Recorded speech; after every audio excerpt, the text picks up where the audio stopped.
What's happening, my fellow geeks and geekettes? Welcome to a brand new episode of Chris's Custom Collectibles, and I am so severely excited about this one. You can already tell what it is from the thumbnail and this dude hanging out right here. It is the 31-inch Jakks Pacific Batfleck figure from Batman v Superman: Dawn of Justice. The moment I saw this guy in hand from a buyer, I was in love and I had to deck it out right away. So my good buddy Jed Thomas sent one all the way from the United States because, like I said, we have got bugger all in terms of Batman v Superman merchandise at the moment, let alone these big guys. We've got the massive Star Wars ones and whatnot, but nothing in terms of Batman vs Superman. So technically, I'm one of the first people in Australia to get one of these bad boys, and I just cannot wait to get started on this. Now, I'm going to be doing things a little bit differently this time. First of all, I'm not going to be priming him or repainting the whole body. Now, I'm also going to be removing the belt and repainting that, and I am a little bit worried because it is a flexible plastic, so it may crack, but you know what? It's all a learning experience, guys, so we're all in this together. Now, I am going to be taking him apart. As you can see, that's easily accessible. First, we have to remove the belt, then undo all the screws. I'll be taking the arms apart. I'm also going to be taping off the gloves and the boots and respraying them with a nice full matte black. Look at this shit. I have to put him up here to show you the boots. I will be re-bronzing the boots, the bronze knuckles, the fins on the gauntlets, the belt, make them a lot more detailed and a lot more metallic looking. Now, in terms of the head sculpt, I've never seen anything so close to Ben Affleck as Batman. So much so, I think this figure looks a lot more better than the recent half-scale figure that we've seen from Prime 1. I know a lot of people would disagree with me, but I think this form is down pat. Now, I'm not going to be changing the eyes. The eyes look perfect to me. The only thing I'm going to be doing with the mouthpiece here, very lightly airbrushing Ben Affleck's 5 o'clock show to make him look a bit more rugged than Pretty Boy. And of course, the piece de resistance, the cape. Look at this piece of shit. It's an insult to the rest of the figure. I'm probably going to be going for something pleather or similar, and it's going to be a bit of a tricky situation because this is all one solid piece here, and as we know with the design of Ben Affleck's batsuit, the cape comes out from under the cowl here and folds back over. So what I'm thinking is, whatever material I end up using, I'll be very, very carefully gluing just to the seam of the cowl here, where it can then be folded back over. And amongst all that, guys, just little bits of cleanup, like there has to be some filling in of the emblem around here. They didn't go all the way to the actual bodysuit in terms of the black color. The same has to be done for the edge of the cowl here, and that's pretty much it. I am severely excited about doing this because I think he's gonna look badass once it's all done. So without further ado, let's get to it.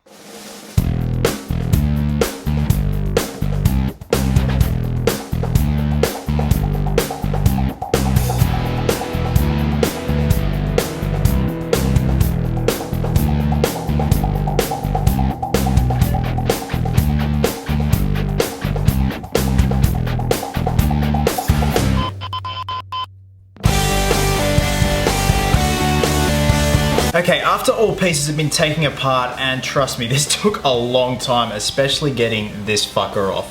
The glue they use on this, I want to know what they use because I want it. It is tenacious. Now, our next step is to spray the gauntlets and the boots, and if you're wondering why a boot is missing, well, I've gone ahead and pre-sprayed one, and all I used was some Rust-Oleum matte black. Now, Rust-Oleum also acts as a primer, so it's really gonna bond to that plastic. I don't really need to show you guys me spraying the pieces. You know how it goes. Keep the can at least 30 centimeters away with nice even strokes so it doesn't clag up on certain areas. And then after that, we're just gonna go in and re-bronze the toe caps, the knuckles, and the fins. And of course, we're also gonna spray the belt. Now, this will be interesting to see how this paint adheres to this plastic because it is flexible. Okay, geeks, here's where we're at. Now, before you guys start panicking and thinking, when the hell did all this happen? Don't worry, I'm gonna go over it in extreme detail. Now, as you can see, I've gone ahead and done the detail work on the bodysuit because I just get really excited. I'm really excited with this one.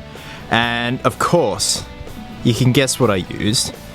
Shoe polish. I originally did try dry brushing the Model Masters flat black. It dries way too quickly on this plastic, whereas this soaks all over, and you know, you just use the sponge that comes with it. You just soak it all over, get a paper towel and wipe off the excess, and it leaves that lovely detail in amongst the suit. I don't know if you guys noticed this, but the actual screen used suit seems to have a sort of sheen all over it. And the shoe polish leaves almost a sheen type color. So look at the way it picks up the muscles. I'm just thrilled with that. Went ahead and painted up a gauntlet. Now I will be demonstrating how I paint the gauntlets and also the bronze toe caps on the boots, and also weathering the bodysuit. I'm going to be showing you guys how to weather the legs. Now for all the bronze parts, it's just Model Masters gold, and I will be dry brushing it and weathering it with some Model Masters flat black. And of course the exact same goes for the utility belt, guys, where all the areas that are needed to be gold will be the Model Masters gold, and then dry brushing with the flat black also from Model Masters. I also went ahead and did the battle damage. That was just done with a Stanley knife, looking at reference photos of the screen used suit. So guys, this is a pretty easy custom figure. Obviously I'm going to leave the cape and the airbrushing of the 5 o'clock shadow to last, because I really want to take my time with that, especially when the airbrushing is concerned, because I want that to look natural. I don't want it looking cheesy and fake. So yeah, let's get to it.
Geeks, here's where we're at. We are nearly finished. We still have a few details to do, then obviously the piece de resistance. That's going to be the cape.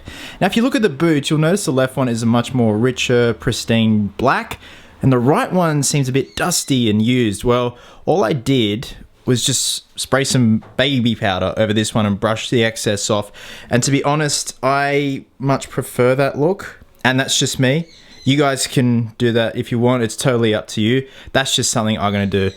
I've done it for this gauntlet as well. I just did it to show you guys the differences between it. So obviously when I finish the whole thing up, I will do that gauntlet and that boot. Now next up is the mouthpiece. Now this is the part that makes me nervous, because recreating natural looking human skin is one of the hardest things you can do.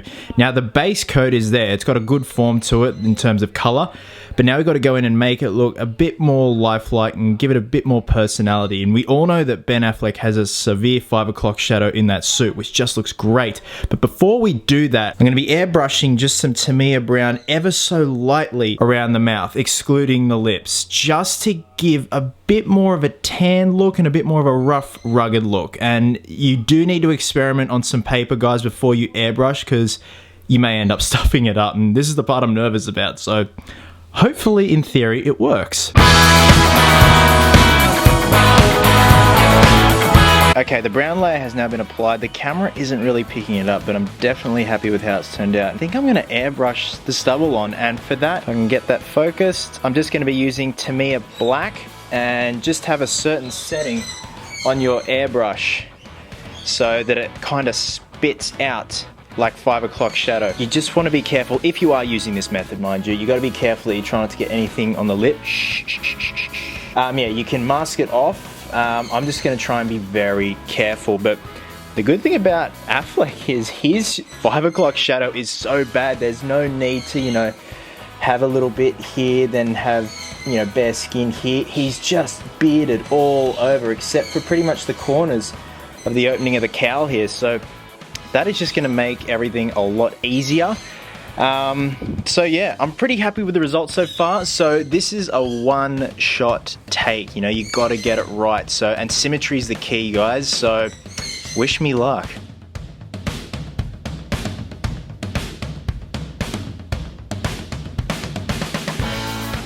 Alright geeks, we are so close to finishing, and I've got to say this by far is my most favourite custom build and the most fun, to be honest. So I went back in and just did some more detailing on the belt, just really tried to highlight the gold, bronzing, whatever it is, the panels on the belt. And then obviously we've done the mouth section. I'm very happy with how it's turned out because just it's the subtle differences and changes that you make to something like, for example, this mouthpiece, that gives a figure so much more personality. Now the last step in this build is obviously the cape, and I'd leave this to last because obviously everything, you know, requires paint and whatnot. So now the material I've chosen is pleather. You see the lovely cat hair all over it.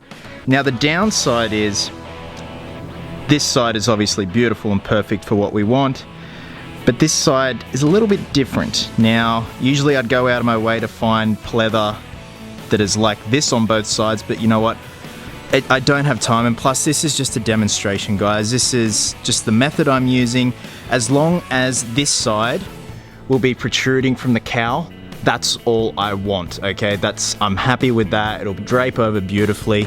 Now, in terms of getting it to fit correctly, what I did was I got some masking tape, and I took some photos as I did it. I got some masking tape and put it around the base of the cowl and cut out where the cowl meets the actual bodysuit. Now this is the final result. This is the template. You can see there's the back of the cowl, comes around and it meets about here. So at this point, this is where the cape will start protruding from the cowl. So we'll be tracing this onto the pleather and then going from there in terms of making the rest of the cape. Now after all this is done, we've got to go in and fray the ends of the cape, because that's how the screen use cape is. It's quite frayed, dirty and whatnot. And to dirty it up, I'm just going to be using some brown standard student acrylic paint. Just rub it in, blend it into the bottom of the cape.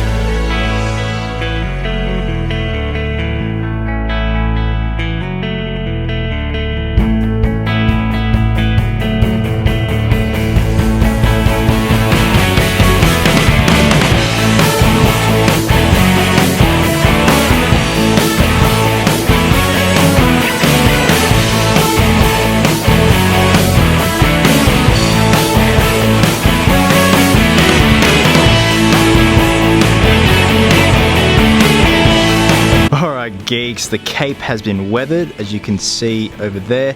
Very happy with the end result. It truly looks like it has been through hell, or in other words, Gotham. Okay, the next and final step is to attach the cape. Now what we're going to be doing is gluing the collar of the cape to the edge along here of the cowl, so the cape will be folded downwards. It'll be resting downwards, and then once everything's set, all the glue's set, we just merely flip the cape back over, and it'll give the illusion that it's protruding from underneath the cowl. Now usually I'd be using Loctite, but in this case the figure itself is made out of polypropylene, so Loctite will not stick to it. Pretty much any glue will not stick to polypropylene. So Sally's have come up with a great product that is pretty much used for fixing toys. You have a primer pen, so obviously we're going to be running the pen, if I can focus, be running the pen along the edge of the cowl, and that will then prime the area. And then of course we just got the glue, and the glue will then adhere to the polypropylene. As you can see here, sticks all plastics including polypropylene. So there you go, that's what we need. This just will not stick to it, it'll just peel straight off the plastic. So big no-no, big yes yes. We're on the home stretch with him, guys, so let's get to it.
So thanks very much for watching, guys. Like I said, this is the most fun I've ever had with a custom collectible, and also the most satisfied I've ever been with a custom collectible. The whole form is there, just a little bit of work can go a long way. Now, if there's anything I skipped over or anything you're unsure of, please drop a comment below and I'll try and get back to you as soon as possible. As always, thank you very much for your continuing support and watching, and until next time, geeks, please always remember, cosplayers do it best. You wanna go grab a beer?